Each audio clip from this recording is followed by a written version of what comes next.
conference COVID-19. I'm Olivier Acid, partner of PwC. To begin today, a few guidelines to make sure that presentation goes as well as possible. Please mute your microphone to reduce background noise. Please turn off your cameras to ensure the highest quality of connection.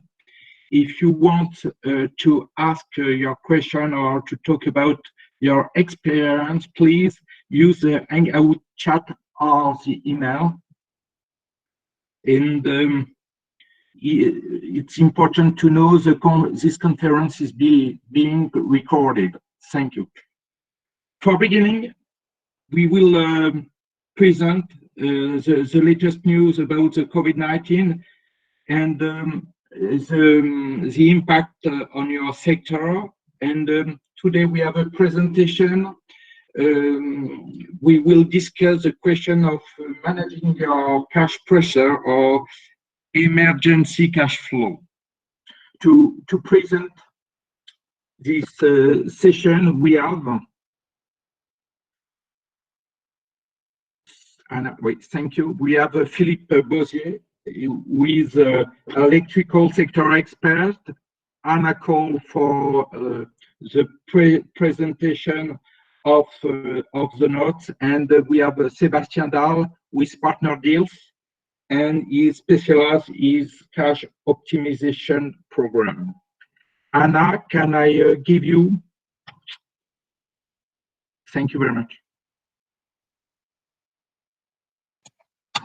Thank you, Olivier. Yes, I'll start with the update on COVID news, some highlights.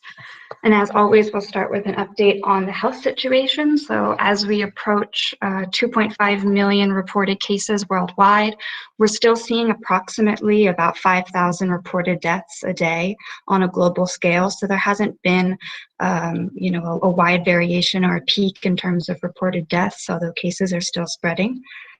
So I want to touch on some confinement and lockdown measures and different legal measures that are being instituted by states in Africa, the Middle East, and Asia. So yesterday, South Africa approved the mobilization of 7,000 troops to enforce its lockdown, whereas in Malawi on April 14th, the president had declared a 21-day lockdown that was supposed to enter into force on April 18th. But just before its entry, it was blocked by a high court in Malawi, which stated that this would have a disproportionate effect on the poorest class of that country. And so they postponed that decision for a lockdown for 7 days. So a decision should be coming out of Malawi in the next 2 days, either today or tomorrow, on whether a lockdown will be instituted and the measures that will take into place. On the other hand, India began easing its lockdown measures this week, starting on Monday, allowing some industry and farming to start again. And at the same time, it started recording its highest number of reported daily cases. So we'll see if India continues to decrease its lockdown measures or if it reinstates them. Jordan also eased some of its movement restrictions this past week, allowing its less populous southern districts to more interregional movement, but not its populous cities. Whereas Lebanon sealed off its Wavil refugee camp for Palestinian refugees after a case was reported there, and that refugee camp is now on lockdown. In global news, Ramadan is set to begin, with most Islamic countries predicted to identify tomorrow as the beginning of Ramadan.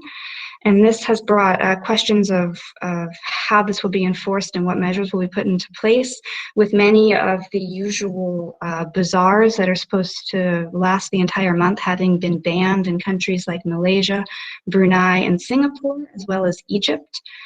Indonesia just banned its annual mudik, or the return home at the end of Ramadan, so in 1 month people will not be able to return home from their cities to the provinces. Egypt, the parliament met yesterday and gave sweeping new powers to the president.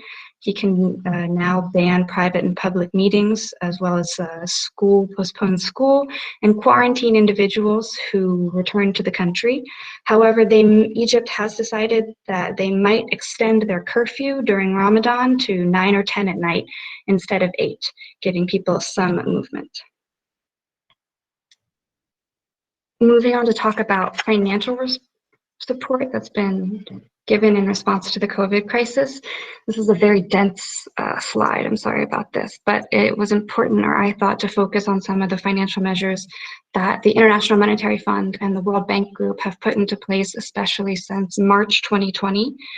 We can see on April 2nd, there's a very large block of text where the World Bank Group rolled out its new dedicated COVID-19 fast track facility, where in one day it supplied financing through credits and grants and other types of funding to 25 countries, amounting to $1.9 billion. And it's also mobilized $1.7 billion more for COVID emergency preparedness and response.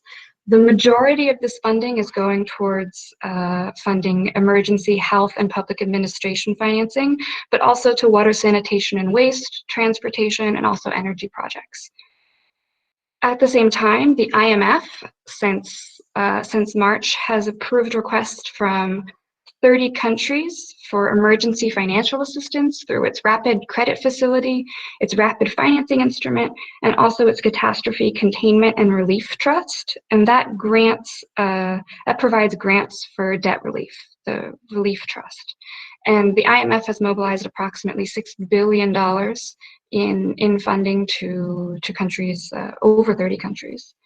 And also, because of the liquidity issues that the world in general is facing right now, last week the IMF created a new financial instrument, which is called the short-term liquidity line, which is a renewable credit line that can be used for up to 12 months and also redrawn multiple times, and can also be reused and extended for another 12-month period as countries experience this sort of liquidity crisis that is unprecedented.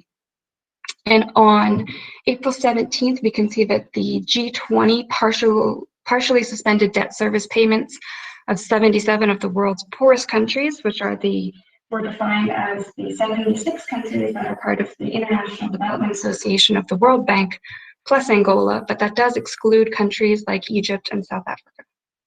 I'm going to leave off here and hand it over to Philippe Bozier, who will present some news. Philippe, I don't know if you have anything to say about this slide before I move on to the next one. Well, yeah, thank you, Hannah. Good morning, everyone. Yeah, it's an interesting one because indeed all this money flowing to the countries, as you were saying, is primarily aimed at targeting emergency response and sanitary measures. There's a big question mark as whether a part of this money might actually be channeled towards the electricity sector. I haven't seen any of these funds being targeted to the electricity sector so far, even though, I mean, in the very last days, we've been approached, I mean, as PwC, by certain governments in Africa who are now wondering how they will spend this money, and have started setting emergency funds for I mean, the informal sector, for small and medium enterprise, and some of them for large enterprise, and could actually dedicate some of this money to the electricity sector. And if we move to the next slide, maybe. Amongst the sector news I wanted to talk about, one of the things that we've seen is that the Indian government, especially, and India is very severely touched by the crisis. The Indian government is working on a support to the electricity sector. What we've seen is that the government would be working on a dedicated fund that would temporarily help distribution companies settle their dues toward generation companies, just to avoid the domino effect that everybody is afraid of, meaning that once the distribution companies are facing liquidity issues, they stop paying the generation and the transport companies, and the whole sector falls down. So we see that the Indian government is working on a $50 million fund just to help distribution companies, and very likely we are going to see more of those in the coming weeks and the coming months, because government will have to support the sector directly. If I just go on with the news, well, no major development in the last couple of days. Even though since we started these webinars, I've been saying that so far we have not seen any major disruption in electricity supply or any major shortage. Now we have a country like Afghanistan, for instance, where obviously the situation was already very tense before the crisis. And now we hear that the state utility has warned that it might have to reduce the import of electricity by 80%. In a country that is almost entirely dependent upon imports for its electricity supply. And it would have to reduce the import because the state utility is unable to pay its foreign suppliers. And it is unable to pay the foreign suppliers because it has massive unpaid receivable from the government. They were already there before the crisis, and now the situation has just worsened, and it might end up in a situation where Afghanistan would be unable to supply electricity, and it could lead to massive load sheddings and blackouts in the country.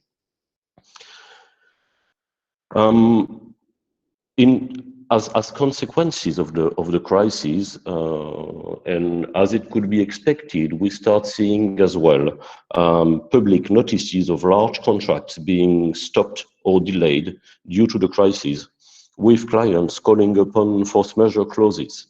In Senegal, for instance, where, as you probably know, there is a very large program around gas and gas to power, further to the gas discoveries offshore Senegal. BP, the key developer of the Grand Tortue gas project, has requested a delay by 1 year in the supply, in the delivery of a floating LNG unit by Golar. So 1 year, because BP seems to anticipate that the entire project could undergo a delay of at least 1 year due to the current crisis. And we can expect that there will be a lot of this type of renegotiation, force majeure discussions, and major contracts being delayed. So that was it for for the sector news. I propose we move to the next one, and that's the presentation on cash management and managing the cash pressure with in the electricity sector. Sébastien, you are with us?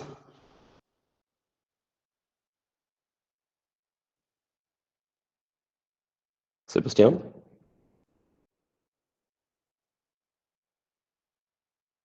Excuse me. Yes, I am. Yeah. Good morning to everybody. Okay. Perfect. Good morning. Maybe I can introduce me in a few words. Yep. My name is Sébastien Dalle. I'm working in PwC in Paris, and my specialty is a cash optimization program, particularly, let's say, short-term cash optimization program. We have a team in Paris of about 40 professionals working in this field, and as you can expect, we are rather busy those days with a lot of companies having short-term cash pressure to manage. Okay. So maybe Sébastien, if we start with a quick overview of cash management issue in the electricity sector in the context of the crisis. What we can say is, well, obviously the entire economy will face liquidity issues further to the crisis. And the electricity sector is probably not the worst one. I mean, if you are running an airline today, it is more difficult than being in the electricity sector. Still, the electricity sector and the electricity operators will face specific issues and specific challenges. First of all, as I just mentioned before, electricity is a sector that cannot afford to stop. So it is critical for authorities, it is critical for countries that the sector keeps running, whatever liquidity issues it is facing. So you just don't have the possibility of stopping. One of the key issues that the electricity sector is facing is that operators don't have the flexibility to reduce their activity. They are strategic suppliers. They can clearly not stop supplying their customers. And very clearly, politically and socially, in the current context, they cannot take the risk of disconnecting customers, or they cannot take the risk of massively disconnecting customers. So even though the decrease in sales is still limited to 5, 10, 20% compared to last year's, what we see is that there is a much bigger decrease in cash collection. We've heard from operators who said that they witnessed a decrease in consumption by 10%, but a drop in cash collection by 20 or 25% already. On top of this, the category of clients who undergo the biggest decrease are the industrial customers, meaning the ones who normally pay the best and the ones who, in a lot of countries, pay the highest prices. So there's a double effect on revenues and cash collection for electricity operators. On top of that, you obviously have very limited or no flexibility on tariffs. So unlike other industries, you cannot afford to increase the price to compensate for the loss in revenues. On the other hand, electricity companies have very limited ways of reducing their cost. As we know, the cost structure of the electricity sector is mostly fixed, with the exception of fuel cost, who will normally drop with the activity. Most costs are fixed and incompressible. You're paying for investment and debt service, so obviously there's a lot of things to be thought about around debt service, paying for staff, paying for maintenance, and in many cases, operators are tied by power purchase agreements that are based on take-or-pay principle and cannot adapt the demand. And to make things worse, a number of governments have instructed publicly owned companies and publicly owned operators to support the economy by speeding up payments of their suppliers. So we end up with electricity companies at the moment who see both a significant decrease in their cash inflows, with almost no economy on the cost side, and even sometimes an increase in the cash outflows. So obviously, working capital and cash position might very soon become critical. And I leave it over to Sébastien to talk about the good practices in this context. Thank you, Philippe. So we have identified 4, let's say, best practices to face the current pressure on cash. The first one is about the lever resulting from government measures. So we will see the main kind of measures that you can see country by country. Of course, we can't go in a country by country description, but we have some tools to help you and to get the detail on each country. The second best practice is about taking short-term initiatives to optimize your cash flow and your cash position. We will see that there is always some ways to improve the position of the cash position of a company when it's urgent, when cash management becomes the top priority. The third initiative is about cash flow forecast and be able to explain where you are in terms of cash position and what is your short and mid-term perspective. In the meantime, internally, but also to external parties like financing parties or government. On the fourth initiative is about how to raise new funding on the basis of the needs that you will have identified. So let's begin, if we want, with the first initiative about government measures. So first, I will try to stay not with too big French angle. I'm sorry about that. Of course, I would say in our team we make 2 or 3 projects every year in Africa. So I have some experience of Africa, but most of my own scope is in France or Europe. So I apologize in advance if I am a bit too Europe focused, and of course Philippe will interrupt me if it is the case. I will just list the main kind of measures that you can find in each country. I draw your attention on the link at the bottom of the page, which link you to country by country description of each tax measures taken by each government of each country. I think it's a rather efficient way to focus on one country. It is updated by our tax service on a two-day basis, so it's a good way to access information efficiently. And the next step, of course, is to talk to our local teams. So the big natures of government measures that we can see in most countries is first, some postponement on social security, on tax contribution, payment.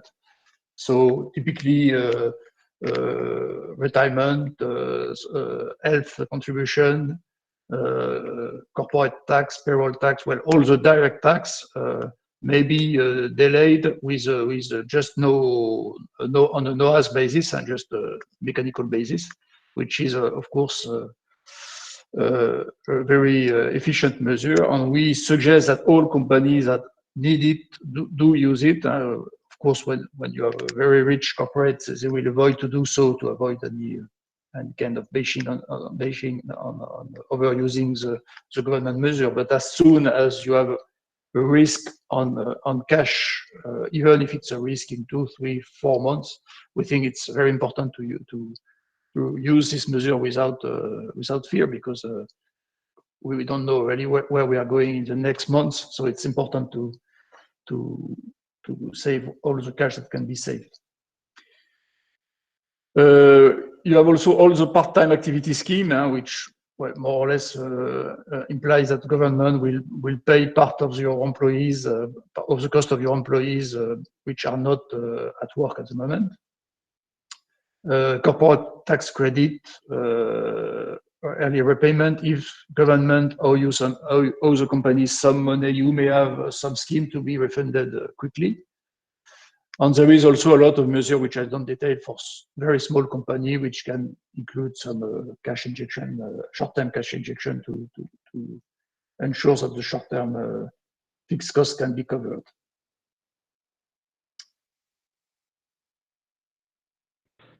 Thank you, Sebastian.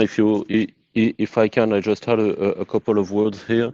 On the part-time activity, I'm not sure it is widespread in a number of emerging markets. Unfortunately, that's a very European and Western type of measures, and I'm not personally aware of countries that would pay the employee's salary, but it might be seen on a case-by-case basis, definitely. Just as a quick comment on this. there are a number of government measures and government support available. On the other hand, we have to be very careful about the fact that in a number of countries, what we see very often is governments tend to use the electricity sector as I will not say as a bank, but as a buffer or as a cushion for in times of financial issues. And it is very well known that a lot of electricity operators, even in normal times, already face issues in being paid what they should be paid by governments. So in this specific time, it is really more critical than ever that there is a strong lobbying from the electricity sector on the governments, on the public authorities, to make sure that, because in a lot of countries, it is considered that the electricity is a rich sector that generates a lot of money and that they can manage by themselves. And that's something we really have to be worried about and make sure that the electricity sector will benefit supports as the other ones. So really, more than ever, there is a strong need for lobbying from the electricity operators and the governments to be sure that they will be included in the support measures. Thank you, Philippe. Yeah. So on the right part of the slide, we also describe all the measures which may be taken by countries on financing the companies. As you say, Philippe, I'm not sure it's always applicable to electricity operator, which tend to be regarded as a cash provider by government more than a cash consumer. Nonetheless, if I just describe the situation, which I know best in Europe, you have a lot of scheme to access to government guaranteed loans to ensure liquidity. When we're talking about operators of the size of electricity operator, it's always a question of a case-by-case negotiation with government if the company need cash to stay afloat.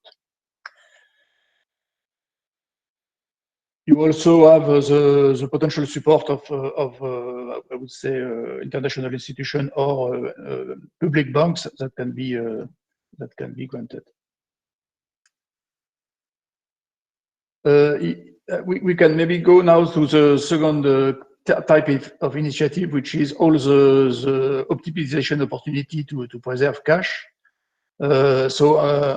On this, it's about, I would say, changing the agenda of the company to focus on cash. Of course, all companies are always managing their cash, but the cash is not always the cash position of the next weeks, months are not always the key priority of the company.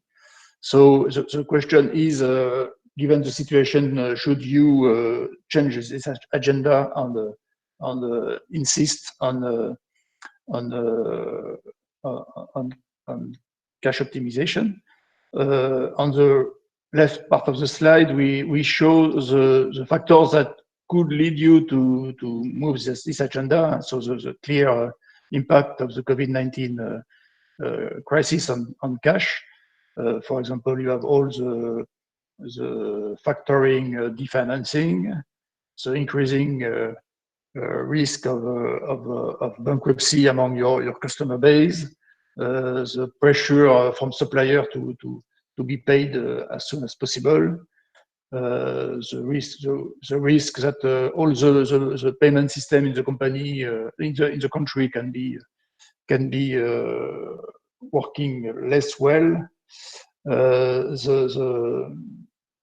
All the supply chain, I would say, difficulty, the fact that maybe at one time you will have to pay in advance some raw material and so you will have a worse cash position because you have to pay in advance all your supplies. And last, but maybe the most important is the fact that you have a fixed base cost to finance, and that when the activity decrease or selling price or payment from client are becoming scarcer, you still have to pay this fixed cost base. So all this should imply that the company change its agenda to go more on cash preservation. So the kind of initiatives that we generally support, it's about, of course, improving debt collecting, making sure that you will be paid as much as is possible in the, of course, in the electricity sector, where cutting electricity is not simple, but making sure that you are delivering clients that are paying and being paid by clients who are delivered. Identify the supplier which are key and make sure that they are paid on time, even if you have some cash constraint. Have a discussion with the government, as we explained, to negotiate some measures that will improve your cash position. You may also have some conversation with landlord, for example, to obtain some delay on rents. In general, all what is about supply chain optimization to focus on the key purchase. We generally recommend to pay all those very small suppliers to avoid to spread the liquidity issue in the whole economy. Because of course, one of the first reflex when you have some cash issues is to see if you can delay some supplier payment. But we think it's important to avoid to cut the payment to the smaller supplier we desperately need to be paid. On the other way as well, humanity is not perfect. You should anticipate that some clients are not going to pay as well as in the past, and it's important. We will see that in the forecast slide. It's important to anticipate some significant decrease of the payment from your client.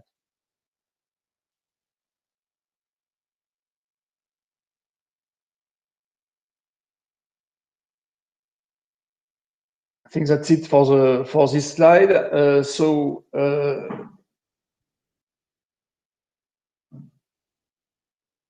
Here we suggest a few good practice that you could consider in your own sector, electricity sector. The first one is to rank your supplier by criticality and to be sure that the key operations are maintained. Of course, for example, the energy, the primary energy supplier. Make sure that, which is not always obvious in big companies in emerging countries, make sure that you have the means to monitor this situation, the situation of payment to this supplier. Sometimes it can be very basic, and it's just having a spreadsheet where you are in terms of payment of each supplier to make sure that somewhere in the country there is not a big hole in terms of payment and that which could lead to a disruption of your supply chain.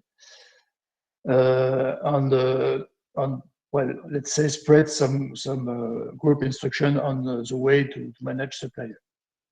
The second one is to monitor the level of stocks.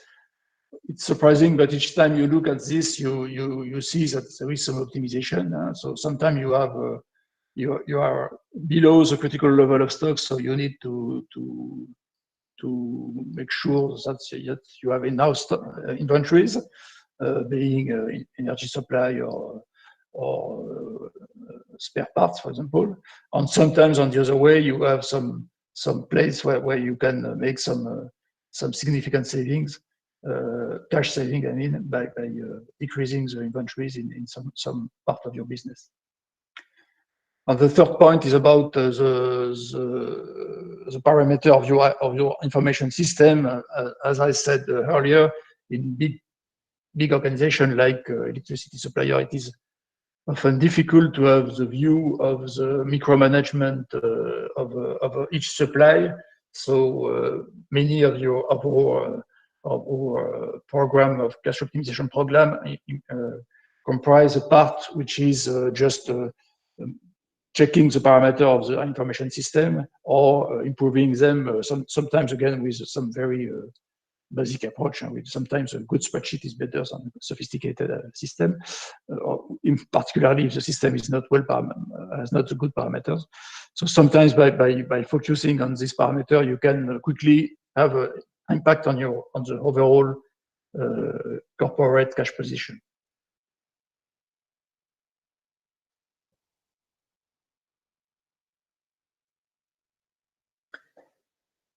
I will go on the third initiative we generally support in such situation, and which is about preparing a sound cash forecast.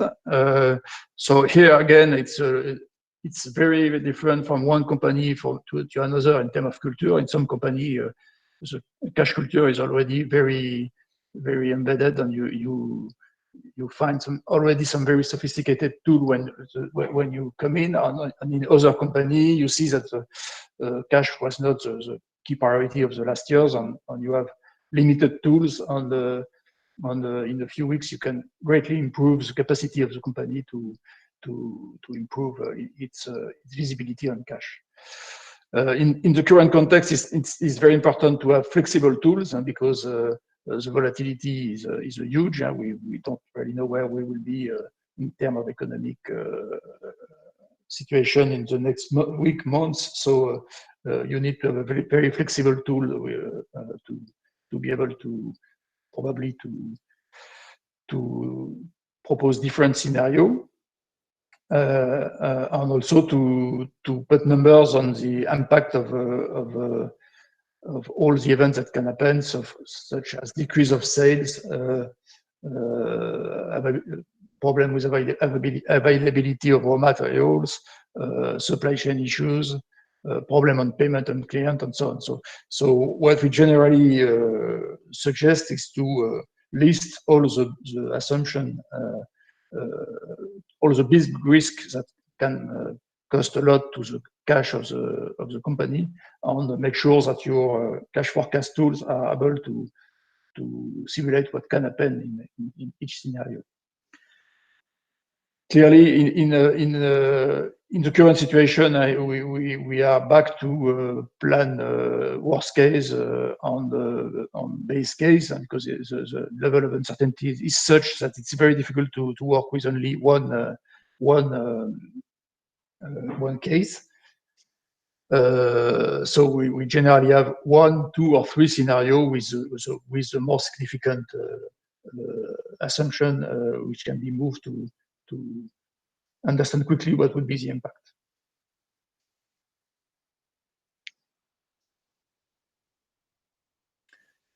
I would say here the key issues, the key objective of such work on the short-term forecast. It's first to make sure that top management is aware of where we are. It's first a tool to communicate to the management team and make sure that everybody is on the same page on the level of criticality on cash, because sometimes you see that in the same company you have very different level of sensitivity to the issue. So this is the first objective. And the second objective is to be in position to communicate to third parties, which can be either banks, suppliers, government, well, all the third parties with who you will have to communicate on where you are in terms of cash. Well, it seems simple when you say it like this, but in big organizations like electricity operators, the cash position is not straightforward. On the way the cash position is going to evolve in the next days, weeks, and months is not straightforward. So it's an exercise in per se to be in position to explain all the possible scenarios, the real risk on liquidity, and what type of measures can be taken to decrease the risk on liquidity, and make sure that everybody is on the same page, and the level of aggressivity of the policy which is used. What we see in our customer base today is a lot of question about should I pay this kind of supplier or should I stop to pay and so on, because of course everybody would like to be honest on good citizen and pay everybody on time, but in the meantime you have to manage your own liquidity. So you have a lot of debate in the governance of corporates today to set the right at the right place the level of late payment on the initiative to optimize cash. And again, all this need to be shared with the management team, and it has to be explained to the third parties to avoid to be criticized on what you are doing.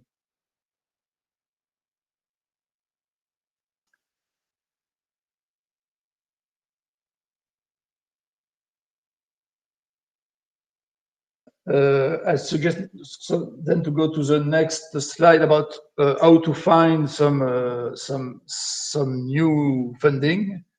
So as I said earlier, the key objective one of the key objectives of the cash forecast is to get a good assessment on the need you have as a company, as a group. This is firstly important for the management to understand the assessment with probably a few different scenarios depending on the lockdown situation, on globally the level of economy of the economy, on the situation of your key supplier and so on the problem you may have on the supply chain. So it's important to have this understanding within the company, and then if you have you are running the risk to have some issues with your cash position in the next weeks or months, particularly in a business like electricity, where you can't really stop the service, or if you do so, it will be terrible in terms of consequences for the economy and on people's lives. It's extremely important to be able to report that to the fund provider. To have access to the measures taken either by government or other financing parties, and make sure to get the funding.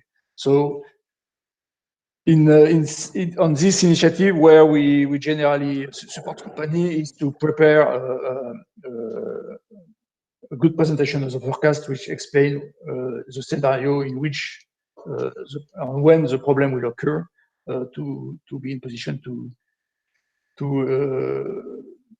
make sure that all stakeholders are aware of where we are, on where we are supposed to go, and how we will manage the situation. Sebastian? Yes. Yeah, as we was talking about financing, there is an interesting question from the audience. I think it's coming from Kenya, which is, does rescheduling of loans affect the company's credit rating in the future? I guess you are used to discussing rescheduling and of loans and financing. Could you comment on this a little bit? Yes. I think the period is extremely specific. So my quick answer will be that in the current period, many things that would not have been accepted or supported in the past will be supported. So if you are rescheduling your loan today, I would say in an amicable way with your lenders, I think the impact of on your scoring on financial notation will be is likely per se to be extremely limited. Of course, the question is why you are doing so, and to be in position to explain to the notation institution and so on that it's a pure COVID impact. So one of the big questions that we have each time is it really a COVID impact, or were you already in need of this rescheduling before the COVID? So this is, I think, the key question that you have to assess in your communication. But if it's a pure COVID impact, my anticipation is that it will have very limited impact on the notations. Yeah, I would tend to confirm that if it is really just about rescheduling loans in the context of the crisis, and if that's something a company does in a proactive way and in a good negotiated way, I think we should not expect that to have an adverse effect on the rating. As Sebastian was saying, the risk that we run now is that a number of companies will try to blame on the COVID crisis problems that were already existing before. And that's the case for financing, that's the case for contracts, for delays, for a lot of things. And that's where we have careful. But just rescheduling loans now, probably rating agencies, they will have to be very, very lenient towards that. Yes, and again, it's a lot of matter of communication on the fact that it's a pure COVID effect. And well, it's clearly something on which we sometimes help is to make sure to give an independent, an external view on the situation. As an independent expert, shows that we are not just blaming COVID for former problem, but it's really linked to the crisis and not to structural problem of the business.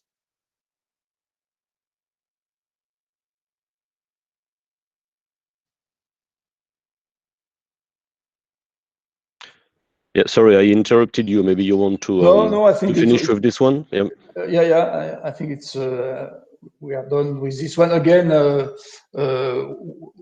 it's difficult for us to go in a country by country analysis on what you will be in position to find as a kind of support in each government.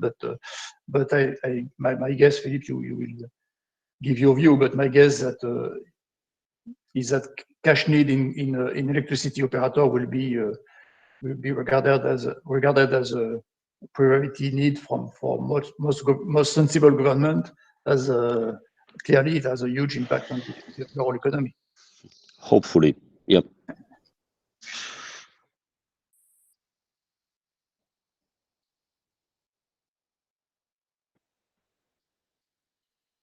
So if we go on the next slide, so the overall, so as a summary, or recommendation on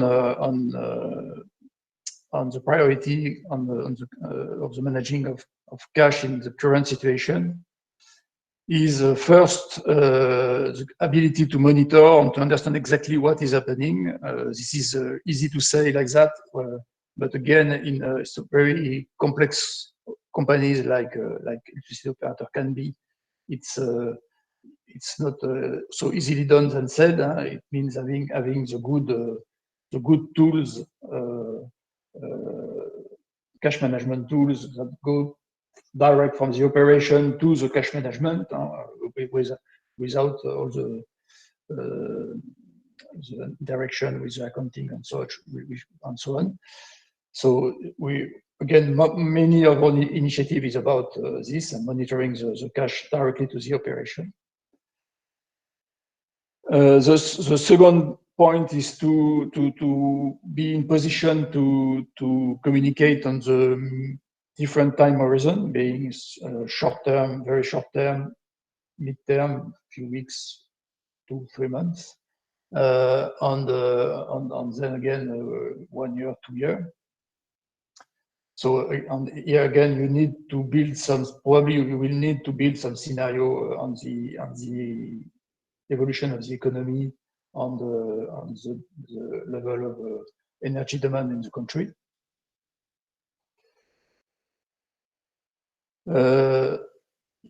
You have also to consider scenario in which, well, government will not be in position to support or at least it will take time to obtain its financial support. I also understand that in some countries, the government may ask to electricity operator to some way finance the client base for some times, and of course going back to government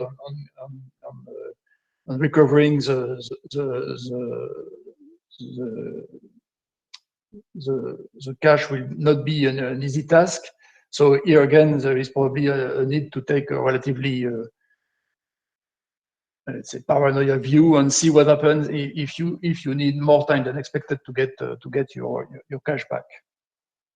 On last point, the fourth is to discuss with government and other international institutions all the support that you can obtain for the energy sector, which again is a critical part of the economy today.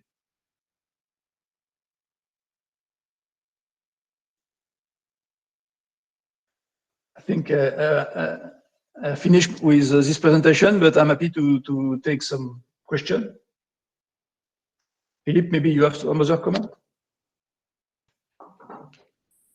Thank you, Sebastiano. Well, I think you covered most of it.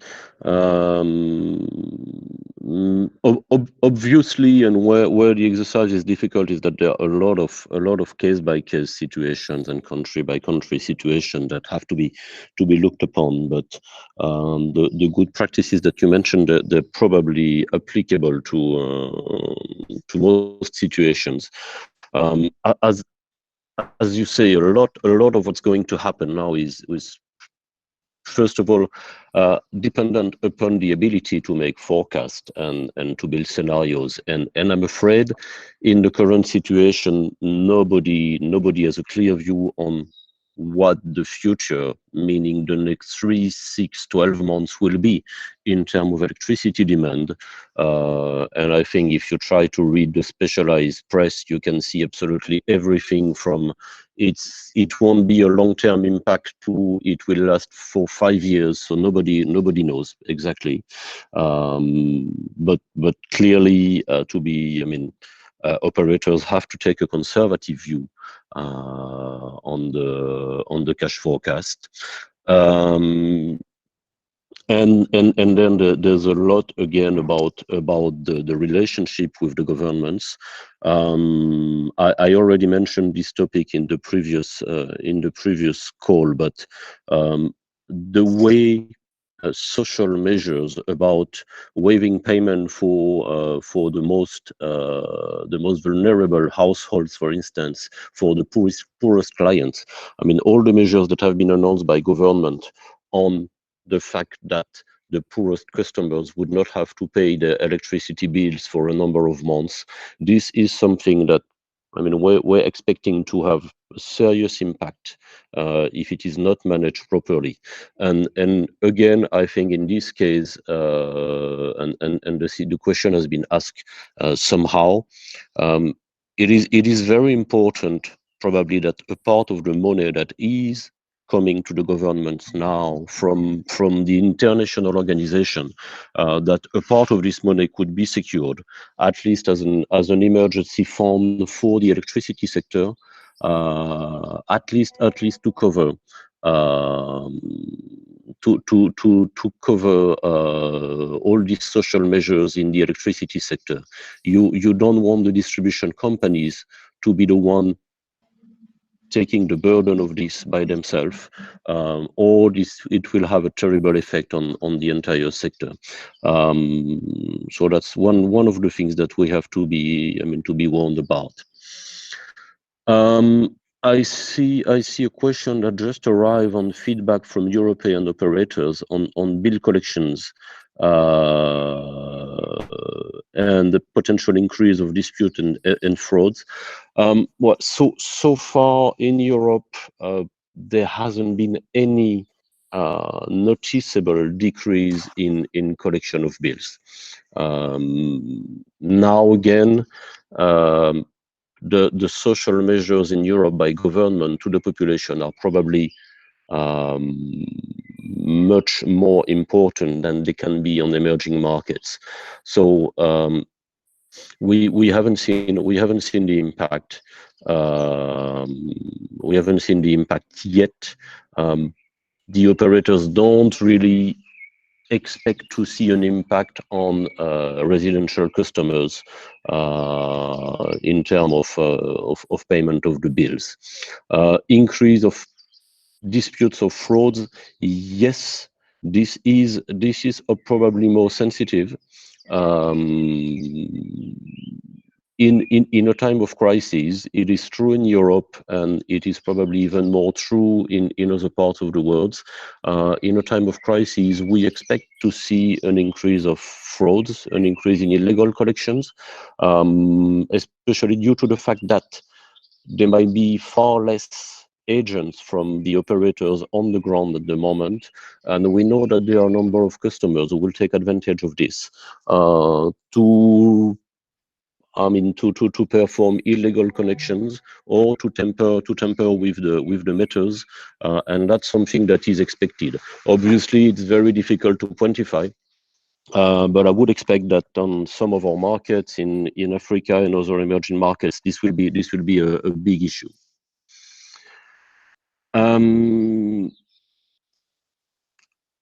Another question on. I'm sorry. I'm actually jumping to the questions that have been asked, but by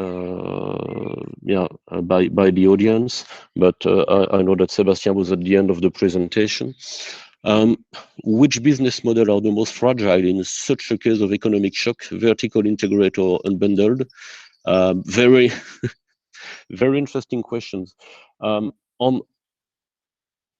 The general answer would be that on the short run, integrated operators have the capacity to absorb most of the shock, and that in an unbundled system at the moment, as I was mentioning, if we have distribution companies that are squeezed between non-paying customers and the obligation to pay the supply, the impact of the crisis might come faster. If it's an integrated operator, the operator will have more ways of absorbing the shock, delaying the impact, and might be in a first time more resilient. At the end of the day, the issue will be the same, but I would say that the crisis might have a more or quicker effect in unbundled system than in integrated ones.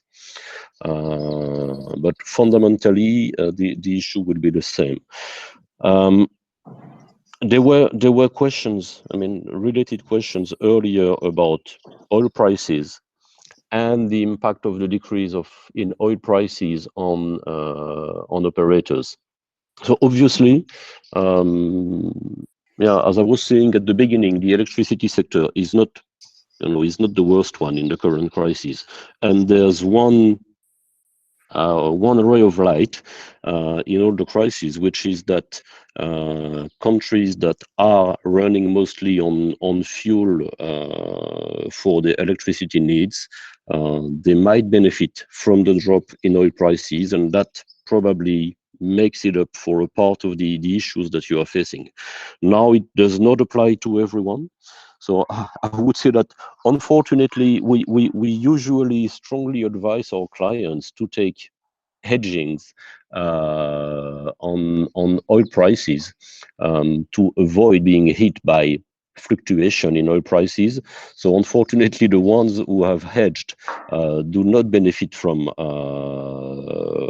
the drop in oil prices at the moment, and we see a number of operators that have futures on oil prices for 3 months, 6 months, and clearly they did not benefit from the decrease at the moment. But generally speaking, yes, it will have a positive impact on a number of importing countries, and that will help a little bit.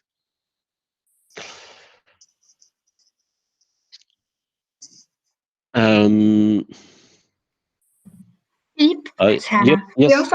also have a question that was asked prior to the conference about the creation of a crisis fund to mitigate the economic challenges. Do you want to comment on that, or? Well, I think we probably touched upon that a little bit already. Yes, definitely. I think it's something that has to be done and has to be considered. And when we mention a crisis fund, I would primarily think of something that would be set by governments again, you mentioned at the beginning the measures that have been taken by a number of international organizations, and they are very significant amount of money flowing into emerging countries at the moment. I think it would be extremely wise to have at least a small part of this money earmarked for the electricity sector under the form of an emergency fund, crisis fund, whatever. Because if you are a government today, you absolutely want to avoid the electricity sector to fall. I was mentioning the case of Afghanistan at the beginning because that's a very critical one that has been made public recently. If this kind of situation spreads, there will be an over crisis, and it will have more impact and more serious impact and a vicious circle effect on the economy of the countries. So yes, I personally believe there should be emergency funds set up for the electricity sector to compensate for the decrease in revenues, to support the social measures and the payment waivers that are granted by government, and again making sure that the burden is not borne by the operators themselves, and to make sure that we don't see major breakdowns of entire systems. We are only at the beginning of the crisis. We know that all the system and all the operators can be resilient for a number of weeks or number of months, but nobody knows how long this is going to last. So yes, I think that should be one of the solutions. And of course, it is extremely important that all this money and all the financial support goes to sanitary measures, to supporting the populations, and to the most urgent actions.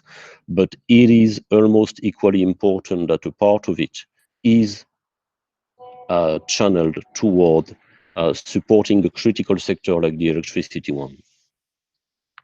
And maybe, Philippe, to add a point on this, on coming back to debt rescheduling on balance sheet restructuring, I think it's important to have the good timing. Not to wait too much and not wait to be 10 days before practical cash problem to go to the lenders or to the financing parties and discuss, because the recurrent experience is that if you want to do it on a smooth way, you need to give time to the lenders and other stakeholders to understand where you are, and it takes a lot of time, because of course everybody in those practices are very busy.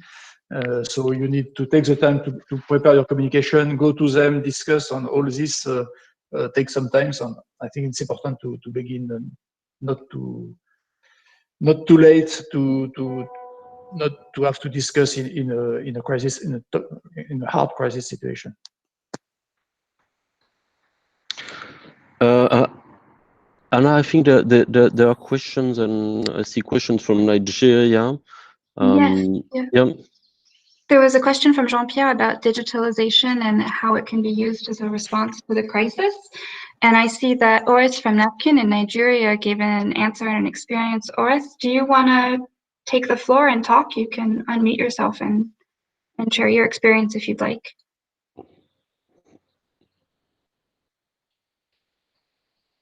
Or if not, I can read what he wrote about online learning platforms and access that needs to be increased extensively, especially as the implementation plan for trainings and e-learnings had to be expanded, and there was very little funds that had been allocated at the beginning of the crisis.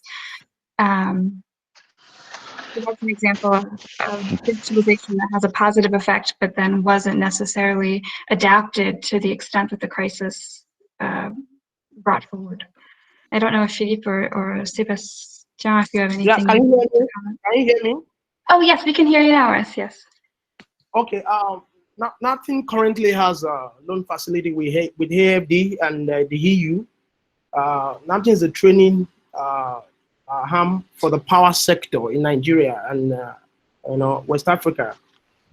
So from nobody envisaged what is happening, and it's affecting everything globally. So I was just looking back, and based on the way the loan was structured in terms of implementation, it's more focused on equipping NAPTIM to be a better center of excellence in power training in terms of infrastructure, organizational reform and all that.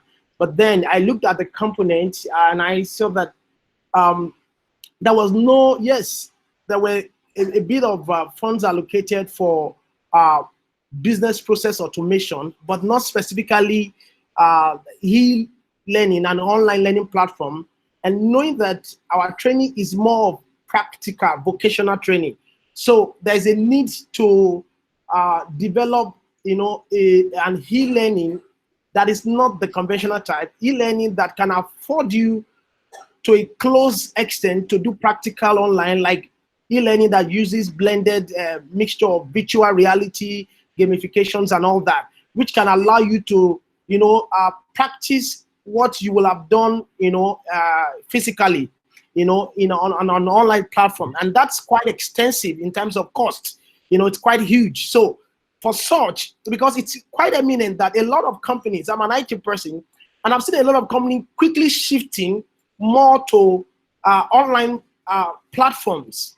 I'm aware of, because I do some consultancy, I'm aware of more than 3 to 4 companies that I consult for that are shutting down several branches after the COVID-19 is over, because they just realized that, oh, I can do business online better than, I don't need 10 branches. I will only manage with 5 or 6. I will shut down them. So a lot of people are going to lose jobs. Their way of doing business is changing. So if we are preparing NAPTIM to be a center of excellence, and the recovery cost plan for the loan is also based on that mindset, that people will come to the class, come and take your training. And when you get, after the COVID-19, people are no longer coming to class, they're asking you, do you have this course online? Do you have this course online? And that is not part of the implementation now, then there's going to be a problem. So how do we, all that is in the project is relevant. The thing is there's need for additional cost to build an online platform as we are building the infrastructures and all that, because all the infrastructures are quite relevant. It's the money is not even enough to cover all the infrastructure, but there is a serious need to have this side of the project, support in terms of providing an online platform, that will allow people to also learn what you want them to learn in the conventional way. So how do we go with that? Because the process of getting additional funds, I know it's quite, we begin to, so there must be a more flexible way to allow for this as we begin to see projects, fail even before they start. Yeah. Thank you, Horace. That's I mean, there are several questions in your question. Maybe AFD wants to say something about this. I don't know, Arthur, yes. Adam. Yeah. Yes. Can you hear me? Yes, so this is Arthur Norris speaking from AFD in Paris, so in the energy team. So first of all, Horace, thank you very much for this testimony. I mean, it's a very interesting insight on the usefulness of digital solutions and online platforms to work out and be a leverage for the upcoming recovery and the new way of taking stock of the way to change the paradigm on working and work from home and so on. So I think it's an interesting vision for that, and it's interesting to get feedback from operators and actors in various countries on how they see the COVID and the future. So it's much appreciated. As regards how this can be addressed and the resources availability, unfortunately, as of today, the person that is in charge of the Nigeria portfolio is not participating in the call today.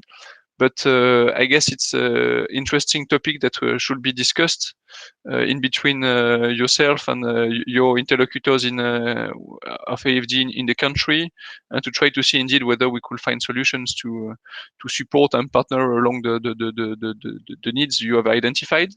So that's definitely a discussion that could be taken up within in Nigeria if you wish, and we inform also a colleague from our team working on Nigeria so that he's aware of your comments and questions, so that there could be follow-up discussions all together. So I hope that's that answers your comment. Maybe if I may take advantage of the having the microphone to just ask one question to the audience and to PwC. And it was discussed before on the topic of the unbundling and the impact of the COVID on financings for unbundling. I think for me, what I understand from the presentation we heard today is the first item is that there are decisions from governments that have been impacting financings from the companies, and PwC presented the issues regarding tariff, moratorium on payments, on disconnections. So that comes with impacts on liquidity and cash flows for the operators, in particular in the distribution area. As you said, also these are decisions that are taken by governments. Actually, it's some decisions that are coming from the top. My question is in particular in the cases of systems that are unbundled, where you have operators on generation, transmission, and distribution. Actually, the impacts that are of this decision at distribution level can be different for then on the generation and the transmission companies on the way the impacts are coming upstream. So therefore, my question is, how do you see this coordination? How do you see the way decisions are taken? Is it something that is unilateral from the government, meaning that they decide just to reduce social impacts, and whatever happens upstream on transmission companies and generation companies is to be addressed by the sectors as unilateral decisions? Or do you foresee the relevance of having common discussions at sector level to try to identify what's the best way forward for the sector? Of course, in the end, the decision comes from government, but is there some initiatives or proactiveness that is awaited from utilities to try to take it up with government? I don't know whether PwC has views into that, and whether the participating countries we have today have some views on how it happens actually on the ground in their own countries. Thanks.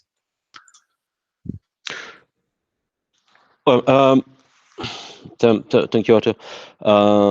On this topic, yeah, I would very much like to hear if there are direct testimony from the audience. What we have seen on our side, I mean, obviously the situation is very different in countries where you have a vertically integrated operator, a state-owned one, and in countries that have been unbundled and where you might have private players, especially on the distribution side. I mentioned the case of India at the beginning, which is now putting in place measures to support distribution companies, because it is unbundled, because you have a variety of players and private ones, and those ones have to be supported. In countries, and I'm thinking of a number of African countries where we work, where you have a vertically integrated, publicly owned operator. What I see so far is that the discussions are still quite informal, that the discussions and the decisions on moratorium on payment, for instance, they are partly coordinated with the operator, but it's in a way of, okay, let's do that, and then we'll decide later on how this will be settled and how this will be compensated, which I think is very dangerous. And as I said earlier already, yes, I think there is a need for proactiveness from the sector, from the utilities towards the government to make sure that this kind of action is coordinated, and that the impact of that is properly assessed and mitigated. But really, if anyone in the audience has a direct view on this, I think it would be very interesting to hear about it.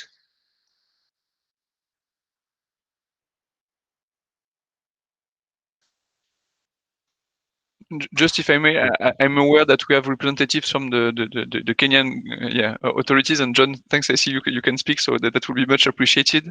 In Uganda as well, if I'm correct, it's also unbundled, so there might be some testimony. I'm not completely familiar with Nigeria, but I suspect in Nigeria as well there is this issue of unbundling and the variety of operators. So there may be the three type of countries where we could hear from. Thanks.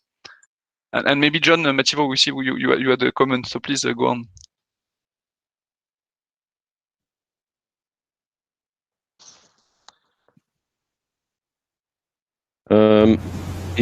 Okay. Can I? Yes. Can I speak? Yeah, we hear you. We can hear you. Okay.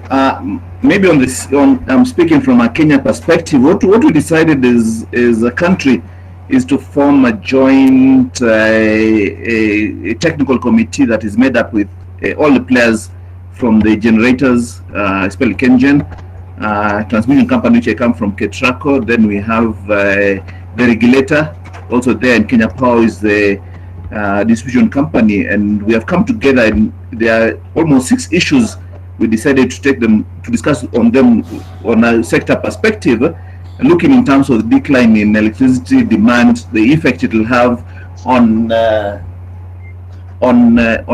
power, definitely on projections, and it's how it's going to have an impact on the single buyer, which is Kenya Power. And we know basically there's going to be an effect in terms of payments to the other players in the sector. So we have come together and tried to give the government direction. We have also looked in terms of enhanced operation maintenance, because we see ourselves, especially when it comes to social distance, there's going to be a lot of aerial patrols. So we have also worked together and seen how to complement our resources, our human resources. We've talked about definitely issues about safety and protective measures. We have also talked about operation of the National Control Center, because definitely we have a concern that if, for God forbid, anybody was to fall sick with the National Control Center, therefore you can end up losing a whole shift or something like that. So we have tried to identify players from even outside the Kenya Power and Lightning, getting players from Ketraco, retired officers who know how to operate, and put them on standby. And currently we're working on a system in terms of confining these experts in case they'll be called to take up this issue. Issues of revenue shortfall is one thing we're looking in terms of how to handle them. Issues of force majeure when it comes to contracts and power purchase agreements. So we're working together to try to find a common position, and we are hoping that very soon we'll be sharing with other players in the national government, especially the National Treasury, and also our development partners, and chart the way forward in terms of how we can handle the sector within these trying times. So thank you so much. Thank you. Thank you very much.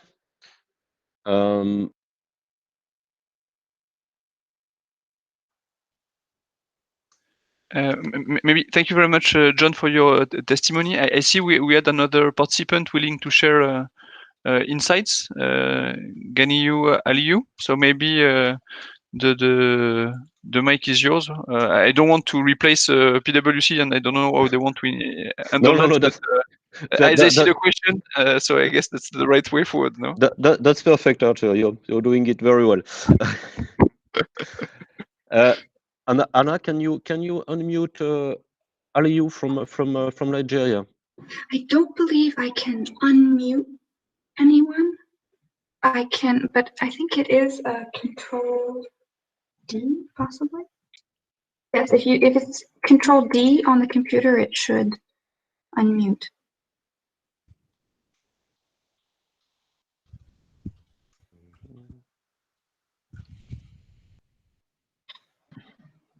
Yes. Hello, this is Gani Aliyu.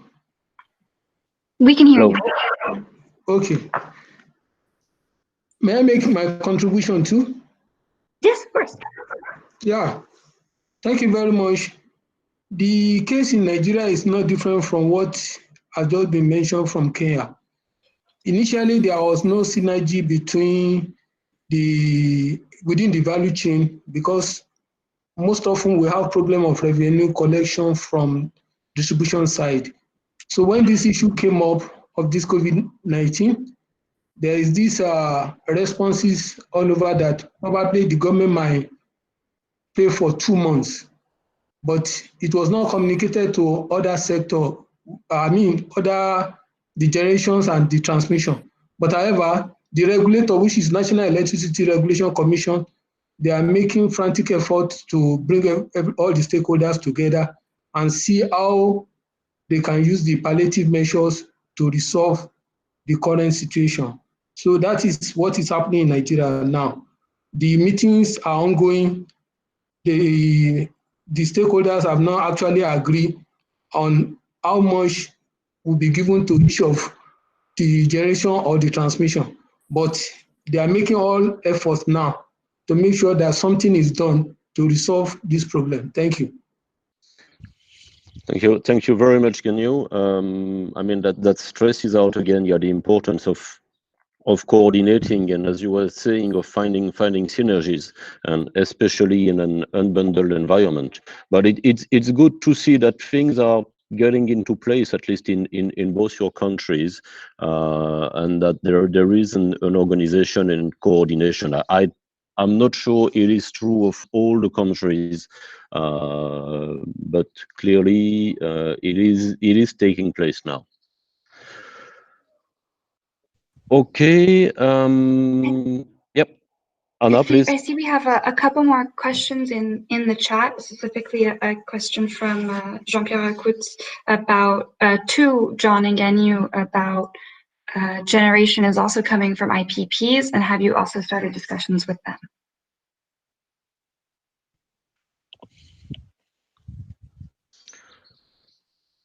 Well, I mean, I think with AFD we have invited broadly operators to these conferences, including a number of IPPs. I'm not sure we have any of them around the table today, but yeah, IPPs at the end of the day will suffer from the crisis, like the other actors of the electricity value chain.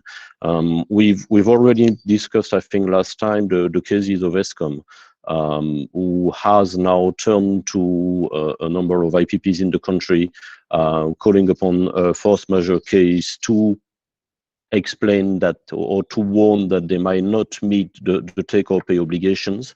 I read something a couple of days ago about Jordan, where the authorities have instructed distribution companies from disconnecting a number of IPPs I mean, as a consequence of the decrease in demand of industrial customers. So clearly IPPs have to be part of the discussion as well, because they will suffer from the situation. Obviously less in emerging market with very regulated prices, long-term PPAs done in Europe, where most of them are on a merchant basis. But they have to be part of the discussion. And very clearly, what we are expecting now is that a lot of IPPs will have to, I mean, take a part of the blow, will have to renegotiate financing, to reschedule payments, and it should be anticipated as soon as possible.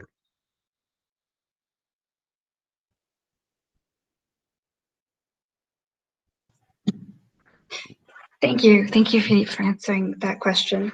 I think we're going to, given seeing the time, move on to wrap up and talk about the next steps and the next conferences that we'll be having. So the next conference will be held on Tuesday, the 28th of April, and it will be on business continuity and feedback, and there will be the French company RTE, who will provide feedback and insight on what is happening in France.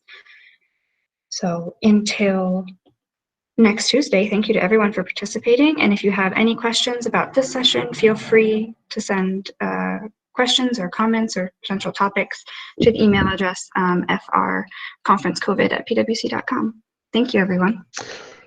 Thank you, everyone. Thank you. Thanks a lot.